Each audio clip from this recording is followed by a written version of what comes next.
और उत्तराखंड सरकार का जन जन के द्वार अभियान एक महत्वाकांक्षी पहल है।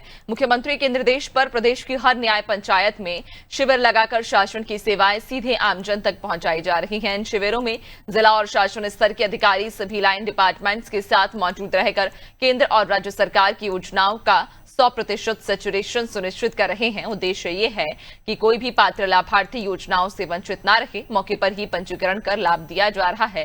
23 चिन्हित योजनाओं के साथ जिलों को स्थानीय जरूरतों के अनुसार नवाचार की छूट है। वहीं ग्रामीण विकास विभाग की भूमिका अहम है। मनरेगा श्रमिकों को सामाजिक सुरक्षा पेंशन, महिला सशक्तिकरण और स्वयं सहायता समूहों से जोड़ा जा रहा है। राजस्व से जुड़े छोटे मामलों का निस्तारण भी शिविरों में हो रहा है। ग्रामीण विकास आयुक्त अनुराधा पाल के अनुसार ये सक्रिय शासन का उदाहरण है, जिससे अंतिम व्यक्ति तक लाभ पहुंचेगा और जनता का विश्वास मजबूत होगा।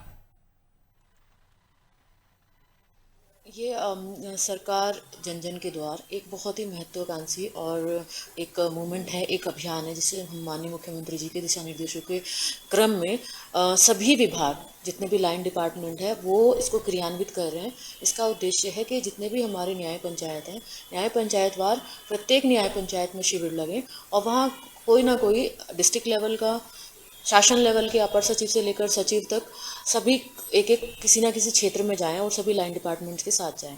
इसका मुख्य उद्देश्य यह है कि जितनी भी हमारी सरकार की, चाहे केंद्र सरकार की योजनाएं हैं, चाहे राज्य सरकार की योजनाएं, उसमें कोई भी सभी 100% सैचुरेशन पर जाना है। कोई भी लाभार्थी अगर किसी योजना से वंचित है, वो पात्र है, तो उसका रजिस्ट्रेशन, उसको उस योजना का लाभ दिलाने की दिशा में काम करना है। तो ऐसे ही बहुत सारी 23 जो योजनाएं चिन्हित करी गई हैं, उन योजनाओं को तो दिया ही है। इसके अलावा भी अगर कोई जिलाधिकारी कोई नवाचार, नया इनोवेशन तरीके से करना चाहता है, तो उसके लिए भी फ्लेक्सिबिलिटी दी गई है। इसमें कई बार की मीटिंग्स हो चुकी हैं। माननीय मुख्यमंत्री जी ने भी जिलाधिकारियों को निर्देश दिए हैं, माननीय मुख्य सचिव महोदय ने भी जिलाधिकारियों को निर्देश दिए हैं। और ग्राम्य विकास विभाग चूँकि एक सबसे बड़ा विभाग है, क्योंकि बीडीओज और ग्रामीण स्तर के जो भी अधिकारी हैं वो ग्राम्य विकास विभाग में है, तो इसलिए ग्राम्य विकास विभाग बहुत महत्वपूर्ण हो जाता है। तो हम लोगों ने भी सभी दिशा निर्देश दिए हैं और अपने सभी जितने भी फील्ड लेवल ऑफिसर्स हैं सभी को मोबिलाइज किया है। तो इसमें हम जैसे हमारा फोकस रहेगा कि मनरेगा के जितने भी श्रमिक हैं वो हमारे सोशल सिक्योरिटी नेट में आ जाएं, जो लेबर डिपार्टमेंट के साथ उनका रजिस्ट्रेशन हो जाए, ताकि उनको भी जो सुविधाएं कंस्ट्रक्शन वर्कर को मिलती है हमारे मनरेगा श्रमिकों को मिल जाएं, जो पात्र व्यक्ति हैं। तो उसमें एक बहुत बड़ा बेनिफिट जो हमारे लास्ट माइल बैठे हुए हमारे लोग हैं उनको मिल पाएगा।